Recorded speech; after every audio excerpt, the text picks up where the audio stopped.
जीने के हमारे सामने बहुत सारे उदाहरण कि किस तरह से हमें अपना जीवन जीना चाहिए। केवल जीवन जीने की ही तो कला विशेष है। अगर जीवन जीने की कला है आदमी के पास में तो कोई दुख नहीं है। आदमी को जो दुख होता है वो जीवन जीने का ज्ञान ना होने की वजह से होता है। कहाँ आदमी गलती कर रहा है, आदमी कहाँ गलती कर रहा है, ये उसका ध्यान नहीं होता, इसलिए वो गलती करता है, भूल में गलती करता है। भूल का अर्थ है जीवन जीना नहीं आना। जब जीवन जीना नहीं आता है तो आदमी में भूल होती है और गलती करता है। जैसे बहुत सारे उदाहरण हैं गलती करने के। समय से न उठना, आलस में पड़े रहना, कहीं ना कहीं इसकी गलती बनेगी। आदमी आलस में पड़ा है, गलती कर रहा है, तो इसका परिणाम बनेगा। परिणाम माने विचार चेंज होगा इस शरीर के। विचार अपने अहित में आएगा। विचार अहित में आएगा तो मन खराब होगा। मन खराब होगा तो बुद्धि खराब होगी। इस प्रकार ये आदमी गलत होता चला जाता है। कहीं झूठ बोलेगा, कहीं कुसंगति करेगा, विकारों में लिप्त होगा। ये सब एक गलती का विस्तार है। मकड़ी का जाला, जैसे मकड़ी अपने में से बहुत सारा जाला बुन लेती है और फिर उसमें ही फंस जाती है। ये भगवान की काल लीला है। क्या है? भगवान की काल लीला, जिसका आदमी को पता ही नहीं चलता कि आखिर ये हो क्या रहा है।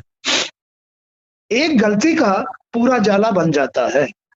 मकड़ी के एक मुख में से निकले हुए एक लार का फिर तांता टूटता नहीं है। वो लारा मकड़ी का जाला बना देता है, जाल बना देता है, और उसमें मकड़ी स्वयं फंस जाती है। तो इस गलतियों का निवारण हमें इस संसार में अनेक उदाहरणों से मिल जाता है। तो यहाँ यही बात समझाई है कि दत्तात्रेय जी द्वारा अन्य गुरुओं से प्राप्त शिक्षा का वर्णन कि हमें कैसे जीना चाहिए, जीने की कला क्या है। दत्तात्रेय मुनि ने राजा यदु से कहा, राजन, मनुष्यों को वस्तुएं अधिक प्रिय लगती हैं। कभी वो कपड़ों से प्रेम करता है, तो कभी वो खाने से प्रेम करता है, तो कभी वो फलों से प्रेम करता है, तो कभी वो धन से प्रेम करता है। वस्तुएं बड़ी अच्छी लगती हैं आदमी को, इसके मोह जाल में फंस जाता है। कभी संतान अच्छी लगती है? इस तरह का ये मोह है। ये मोह ही उसके अंदर का लारा है। आदमी, मोह का अर्थ क्या है? मोह का अर्थ है चिपकना, लगाव, आसक्ति, उम्मीद, आशा, ये मोह है। मनुष्य को वस्तुएं अधिक प्रिय लगती है, वह उनका संग्रह अधिक करता है। इसी प्रयत्न में वह अनेक दुख उठाता रहता है। मोह में, संतान के मोह में, वस्तुओं के मोह में, या धन के मोह में, संपत्ति के मोह में, इसमें वो व्यस्त रहता है, लिपटा रहता है, और अनेक दुख उनको इकट्ठा करने में, या कहीं वाद विवाद हो जाता है, या कहीं हानि हो जाती है उसकी पूर्ति में, तो बस उसमें ही लिपटा रहता है। इसी प्रयत्न में वह अनेक दुख उठाता रहता है। जो पुरुष इस बात को समझकर निष्काम भाव से रहता है, अरे कि ये सब कुछ मेरा कुछ भी साथ देना नहीं, कुछ भी साथ नहीं देगा, आखिर फिर भी मुझे अकेले ही जीवन व्यतीत करना है, ये सब कुछ मेरे साथ नहीं जाएगा। जब तक वो इन बातों को सोचकर निष्काम भाव नहीं लेके आता है, तब तक वो दुख उठाता रहेगा, मोह में लिप्त रहेगा।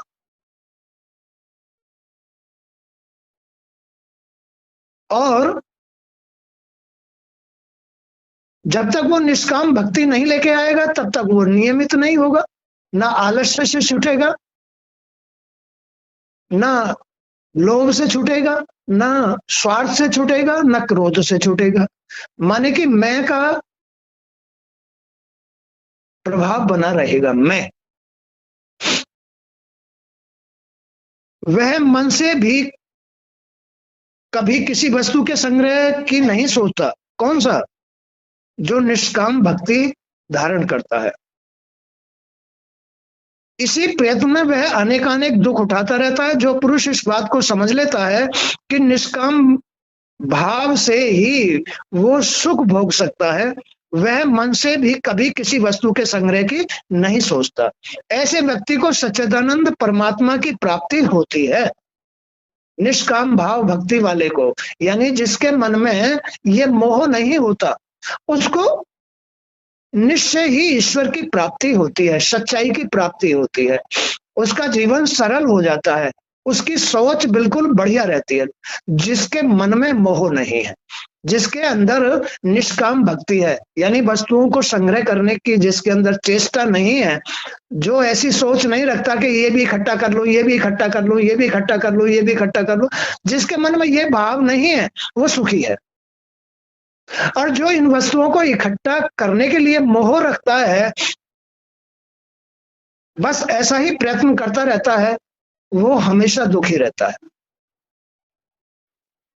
तो यहाँ उदाहरण देकर के मनुष्य को समझाया जा रहा है कि एक बार एक टटीहिरी पक्षी मांस का एक टुकड़ा अपनी चोंच में कहीं से दबा लाई। उस मांस के टुकड़े को छीनने के लिए उससे बलवान पक्षी उससे चोंच मारने लगे। तब उस पक्षी ने मांस का वह टुकड़ा छोड़ दिया। एक टटीरी पक्षी जो होते हैं, पक्षी जो होता है टटीरी टी टी टी टी टी जो करती है, लंबी सी नार के अंडे देती है, तो वो कहीं से मांस का टुकड़ा अपनी चोंच में भर के ले आई। उससे बलवान और जो पक्षी थे, बाज आदि, गिद्ध आदि, बस उसके पीछे पड़ गए, कौवा आदि पीछे पड़ गए और उस टटीरी से वो मांस का टुकड़ा गिरवा लिया। तात्पर्य ये, इससे क्या सीख मिलती है कि हम व्यर्थ में ही इस मोह के चक्कर में फंसे रहते हैं। हमसे जो बलवान लोग हैं या हमारी गलती का जो परिणाम है, वो कहीं ना कहीं हमसे हानि करा लेता है।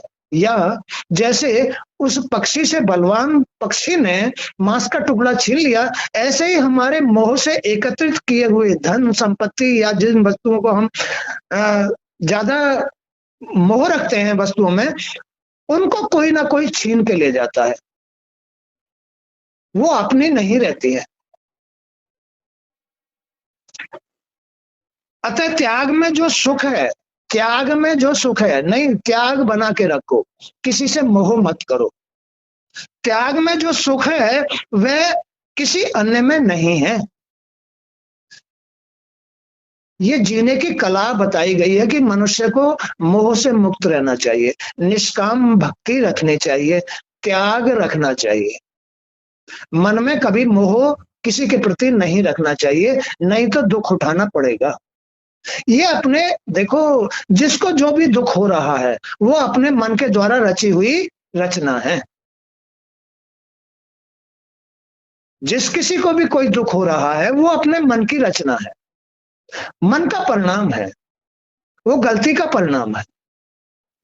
जिसको भी, चाहे स्त्री हो या पुरुष, उसको कष्ट मिलेगा।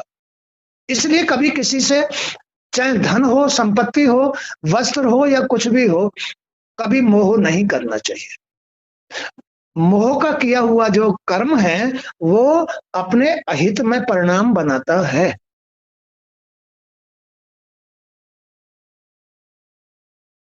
बालक को किसी बात की चिंता नहीं होती है। देखो तुम एक उदाहरण और देते हैं वो, कि बालक को किसी बात की चिंता नहीं होती, वह अपनी मौज मस्ती में रहता है।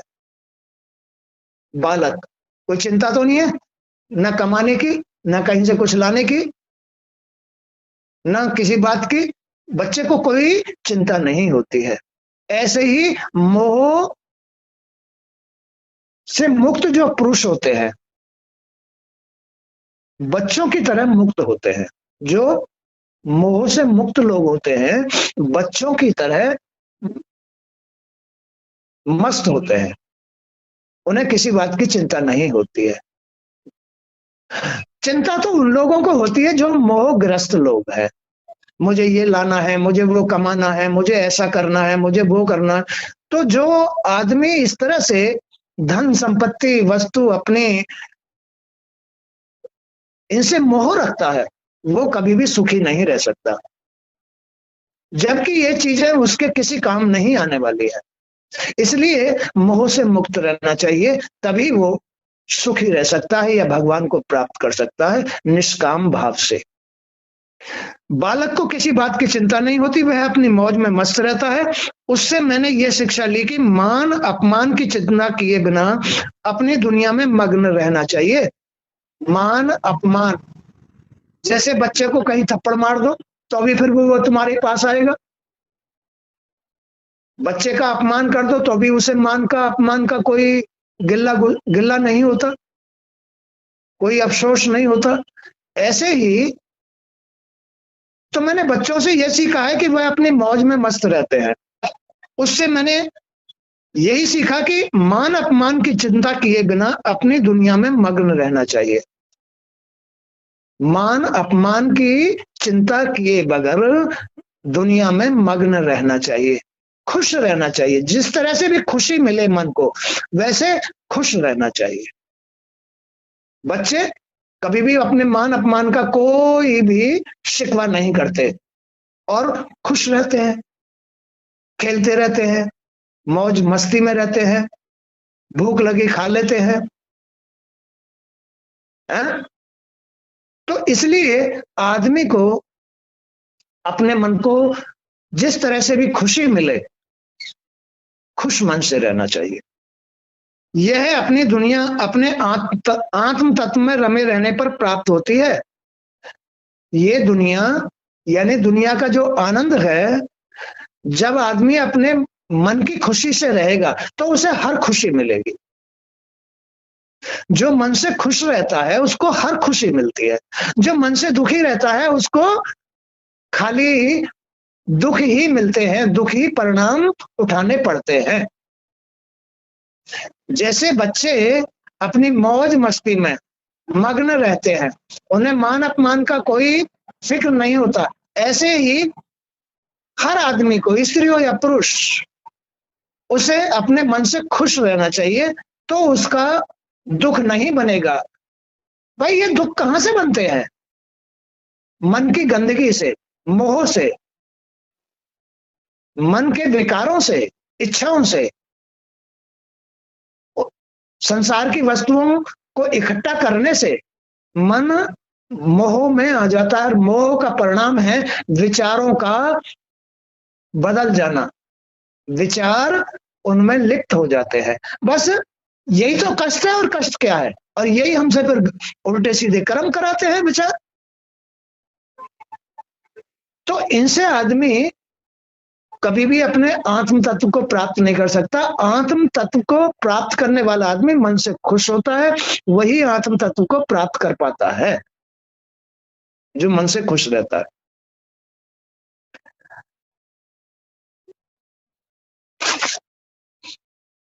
दूसरा एक और उदाहरण, एक बार किसी घर में अकेली एक कुंवारी कन्या थी। उसे वरण करने के लिए कुछ लोग आए हुए थे। उसके घर के लोग कहीं बाहर गए हुए थे, इसलिए उसने स्वयं ही उनका आतिथ्य सत्कार करने की सोची। घर में बिना कुटा थोड़ा सा धान रखा हुआ था, वह भीतर जाकर उस धान को कूटने लगी, किंतु धान कूटने से उसके हाथ की चूड़ियां खनकने लगी। उसने अपने हाथ की एक एक चूड़ी को छोड़कर बाकी उतार दी कि ये आवाज ना करे। इसलिए क्यों उतार दी कि जो आने वाले लोग, अतिथि लोग हैं, वो कहीं ये महसूस ना कर जाए इस घर में तो अशांति है, ये शोर कहाँ से हो रहा है, आवाज कहाँ हो रही है। इसलिए घर में आवाज भी नहीं होनी चाहिए, शांत रहना चाहिए, मन शांत होना चाहिए। कहने का मतलब मन मोह से मुक्त होना चाहिए और शांत होना चाहिए। मन में मान अपमान की चिंता नहीं होनी चाहिए। कितनी बार बातें सीखने को मिली, घर में शांति होनी चाहिए, मन को मान अपमान की चिंता नहीं होनी चाहिए। भाई जो भी कुछ तुम मन में धारण करोगे वो तुम्हारे विचारों में जाएगा। तो उस लड़की ने क्या हुआ कि एक एक चूड़ी छोड़ करके बाकी सारी उतार दी। उसने अपने हाथ की एक एक चूड़ी छोड़कर बाकी उतार दी, इससे उनका खनकना बंद हो गया। उस समय मैं भी उधर से निकल रहा था, तब मैंने उस प्यारी कन्या से यह सीख ली कि घर में दो या दो से अधिक व्यक्ति भी जब साथ साथ रहते हैं तो उनमें बातचीत तो होती ही है। इसलिए अकेले ही मस्त होकर घूमना चाहिए, इसलिए अकेले ही मस्त होकर के घूमना चाहिए। वही मन से मस्त रह सकता है। जो मोह में रहेगा, एक दूसरे के मोह में रहेगा, वो दुखी ही रहेगा। आदमी को अपने मन से मस्त होने के लिए बस अकेले अपने विचार में, अपने आत्म तत्व में, अपने निष्काम भाव में ही मस्त रहना चाहिए। निष्काम भाव उसका भगवान साथी होता है। क्या होता है उसका? भगवान साथी होता है जो अपने मन से अकेला होता है। जो मोह में होता है वो कभी सुखी नहीं रह सकता। तो इसी तरह से अब मैंने कितनी बातें बतलाई कि आदमी को निष्काम भावी होना चाहिए, आदमी को अपने मन से मोह मुक्त होना चाहिए, उसे अपने मन में मान अपमान का कभी भी ख्याल नहीं रखना चाहिए, अकेले घूमना चाहिए, अकेले रहना चाहिए, अकेले कमाना चाहिए। ये सब भगवान की बातें हैं। मान लो कोई अगर ब्याह ना कराए लड़का या लड़की, तो क्या मतलब उसका जीवन बिगड़ गया? नहीं, जीवन नहीं बिगड़ा, बल्कि जीवन सुधरेगा, उसका जन्म सुधरेगा। जो आदमी अंतर्मुखी हो जाएगा, निष्काम भावी हो जाएगा, मन से शुद्ध हो जाएगा, अकेला विचरण करेगा, अकेला ही अपने को महसूस करेगा, मान अपमान का अनुभव नहीं करेगा, वही आत्म तत्व को प्राप्त कर सकता है, वही सुख प्राप्त कर सकता है। अब इसी तरह से एक उदाहरण, बाण बनाने वाले से मैंने सीखा कि आसन और प्राणायाम के द्वारा श्वास को जीतकर वैराग्य का अभ्यास करना चाहिए। वैराग्य का, श्वास और प्राणों को खींच करके, बाण बनाने वाले जो होते हैं वो बिल्कुल एकदम सांस को भी रोक करके उस तीर को देखते हैं कि सीधा है या टेढ़ा मेढ़ा है। तो इसी तरह से अपने श्वास को खींच करके वैराग्य धारण करना चाहिए।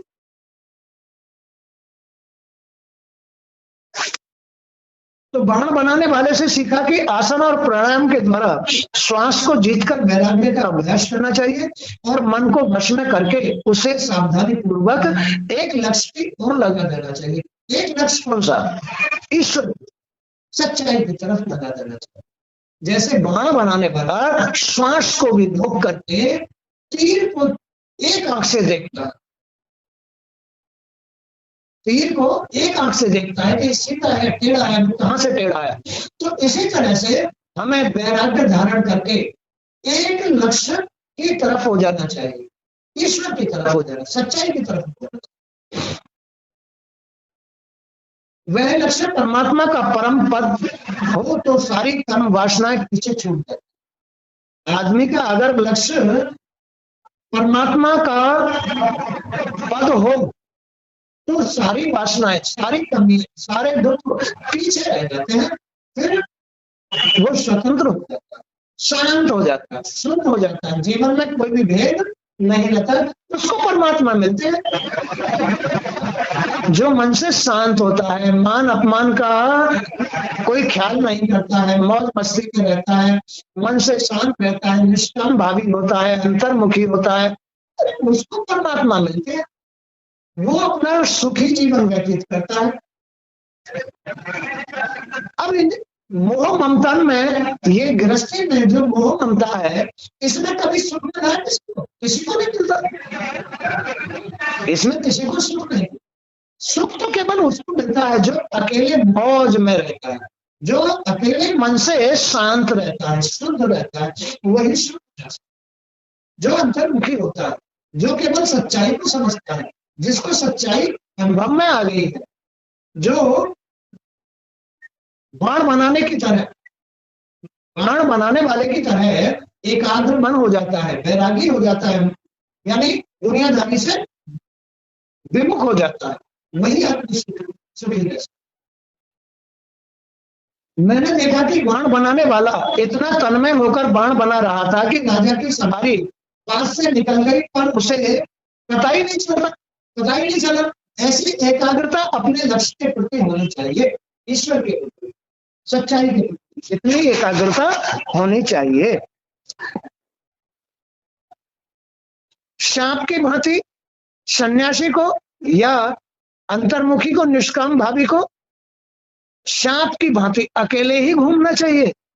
सांप हमेशा अकेला ही घूमता है, सांप हमेशा अकेला रहता है, अकेला ही घूमता है, तो सांप की तरह उसे अकेला ही रहना चाहिए। वही आदमी मन से शांत रह सकता है, वही आदमी आत्मा को प्राप्त कर सकता है, वही ईश्वर को प्राप्त कर सकता है, वही सुखी रह सकता है, वही आनंद ले सकता है। अकेला आदमी वही मोह से, संसार के मोह से मुक्त हो सकता है।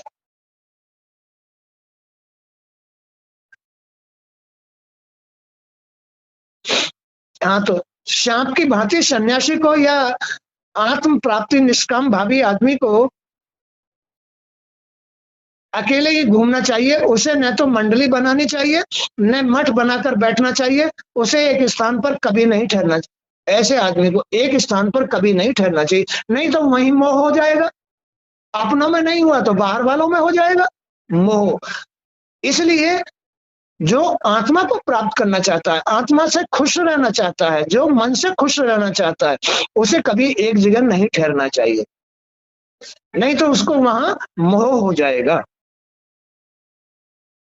तो उसे एक स्थान पर कभी नहीं बैठे रहना चाहिए, बिना प्रमाद के वह भ्रमण करता रहे, किसी से सहायता न ले और न किसी से व्यर्थ में बातचीत ही करे।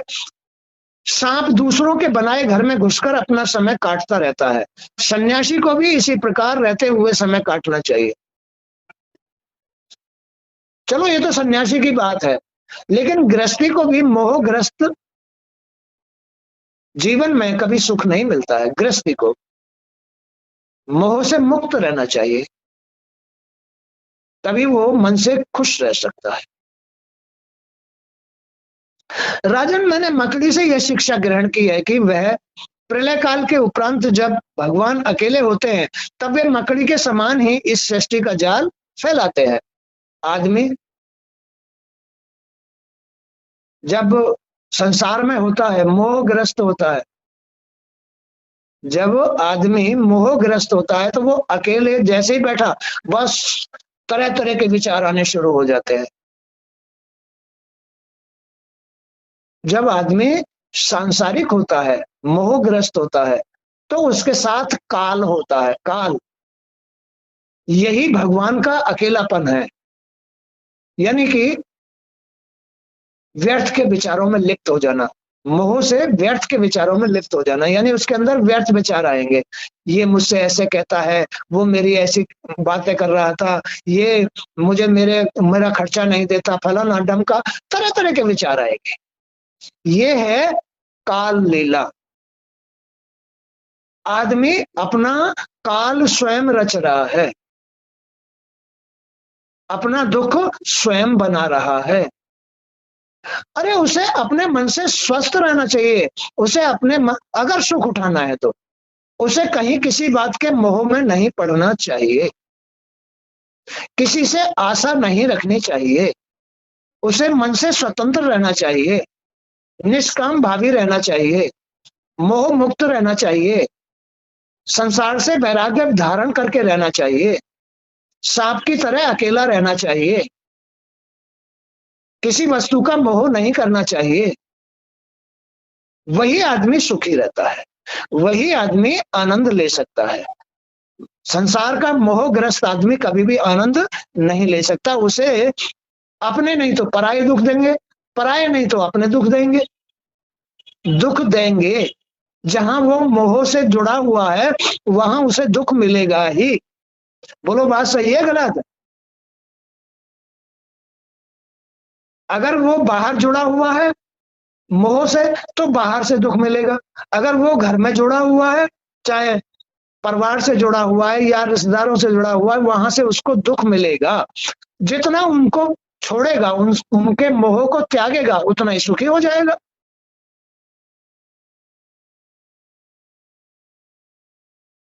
तो इस प्रकार मैंने अपने गुरुओं से शिक्षा ग्रहण की। अब मैं तुम्हें वह बताता हूँ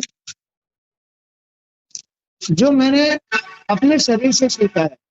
यह शरीर भी मेरा गुरु है, ये शरीर भी मेरा गुरु है। यह मुझे विवेक और वैराग्य की शिक्षा देता है। ये शरीर, इससे ही तो विवेक पैदा होता है, इससे ही वैराग्य पैदा होता है। तुम इसको नियमित रखो, शरीर को। खेल सारा दुख या सुख सब तुम्हारे शरीर का है, मन का है। अरे तुम दुख लेके नहीं आए थे, तुम्हारे मन ने दुख पैदा किया। तुम तो ईश्वर के अंश हो। ये जो सोच है, ये जो विचार है, ये जो माथे में पॉइंट है, बिंदु है, आत्मा है, ये तो ईश्वर का अंश है। यही तो तुम्हारे संसार के कण कण में व्याप्त है। लेकिन ये जो दुख या मतलब जो ये परेशानियां, बीमारियां, हारियां, ये जो भी कुछ पैदा हो रही है, ये तुम्हारे शरीर का खेल है। तुम्हारा शरीर जो है ना खराबियों में लिप्त है। तुम्हारा मन जो है वो संसार में लिप्त है, मोह में लिप्त है। इसलिए तुम्हें बीमारी हो रही है, इसलिए तुम्हारा मन अशांत हो रहा है, इसलिए तुम्हारी सोच खराब हो रही है। ये संसार का खेल, ये आत्मा का खेल नहीं है। आत्मा तो मुक्त है, आत्मा तो स्वतंत्र है, आत्मा तो निष्काम भावी है। आत्मा तो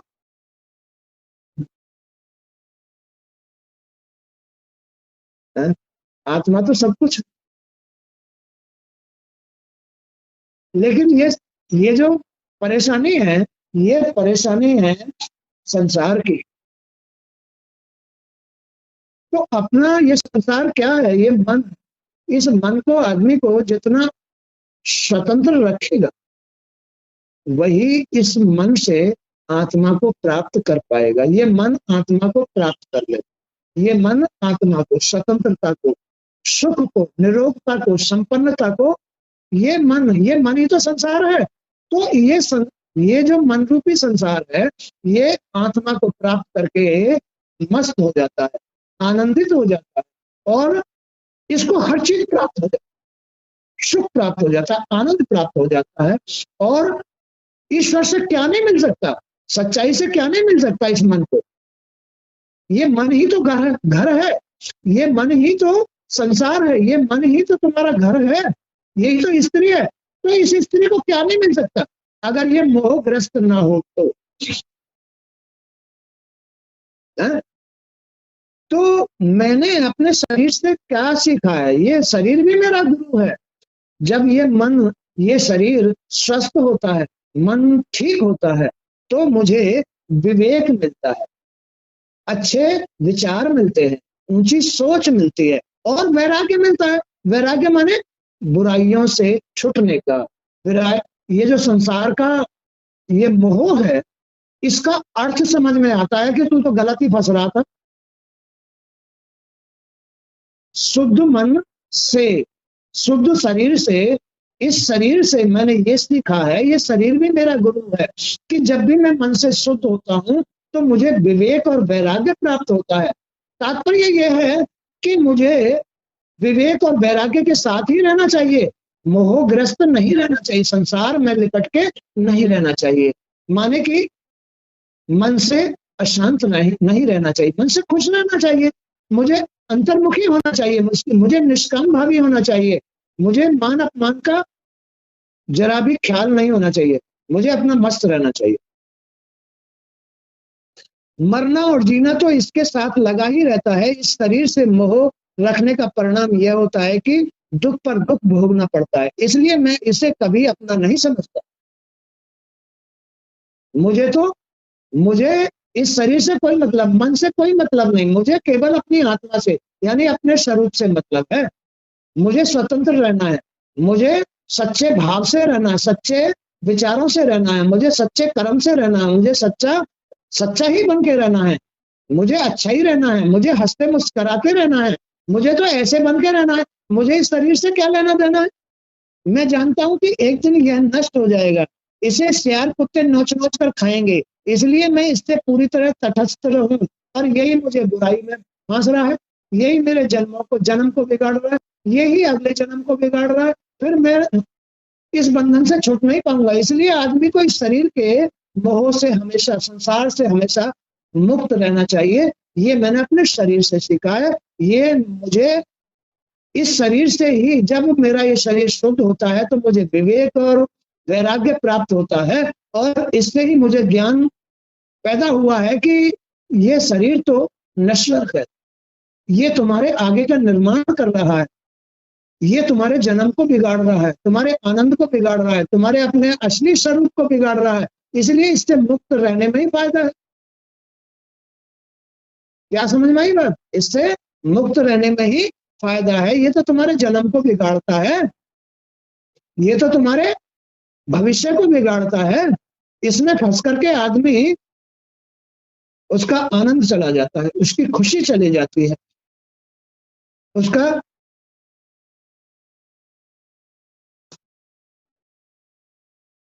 तो इसलिए मैं इससे पूरी तरह तटस्थ रहता हूँ।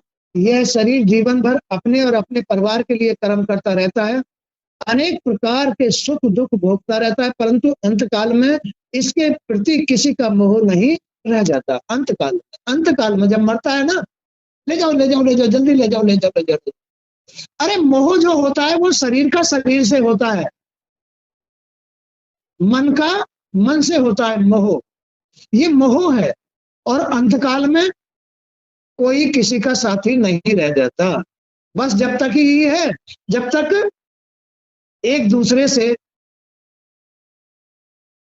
आदमी अपने मन को थोड़ा सा बांट रहा है, मोह में है, ये मेरा है, ये मुझे मन की खुशी देता है, ये मेरा साथ दे रहा है, ये मेरा पति है, ये मेरी पत्नी है, तो ये नाते रिश्ते, ये मोह के नाते रिश्ते हैं, ये सांसारिक रिश्ते हैं, ये सब सांसारिक रिश्ते हैं। और मकान मेरे नाम है, धन मेरे नाम है, संपत्ति मेरे नाम है, सब कुछ मेरे नाम है, बस ये मन का मोह है। आदमी दुख में फंस रहा है, सुख में नहीं, मन से दुखी रहेगा, उस बहाने से दुखी रहेगा, कहीं चोर ना ले जाए, कहीं फिर मेरा क्या होगा, अगर ये लूट लेंगे तो मेरा क्या होगा। तो इस तरह का ये मोह हमेशा आदमी को दुखी रखता है और सोच बिगाड़ कर रखता है, विवेक नहीं आने देता है, वैराग्य नहीं आने देता है। परंतु अंतकाल में इसके प्रति किसी का मोह नहीं रह जाता, वह स्वयं तो जाता ही है और दूसरे जीवन की नींव लग जाता है, उसे भी सांसारिक दुख भोगने के लिए छोड़ जाता है। जीव उसमें ही फंसेगा जाकर के जो उसने बनाया है? फिर उससे भोग भोगेगा। तो इसलिए आदमी को इस संसार से मुक्त रहना चाहिए, नहीं तो अगला जीवन भी बिगड़ जाएगा। आदमी को स्वतंत्र मन से, शांत मन से, शुद्ध मन से, है ना, निष्काम भाव से रहना चाहिए। वही आदमी संसार में सुखी रह सकता है और उसका भविष्य ही अच्छा निर्मित होगा। परमात्मा ने असंख्य योनियों का निर्माण किया, परंतु उसे संतुष्टि प्राप्त हुई, परंतु उसे संतुष्टि प्राप्त नहीं होती है। किसको? जीव को। परमात्मा ने अनेक मतलब जो है योनियों का निर्माण किया, लेकिन मनुष्य को इस योनि के बाद किसी भी योनि में संतुष्टि प्राप्त नहीं होती है।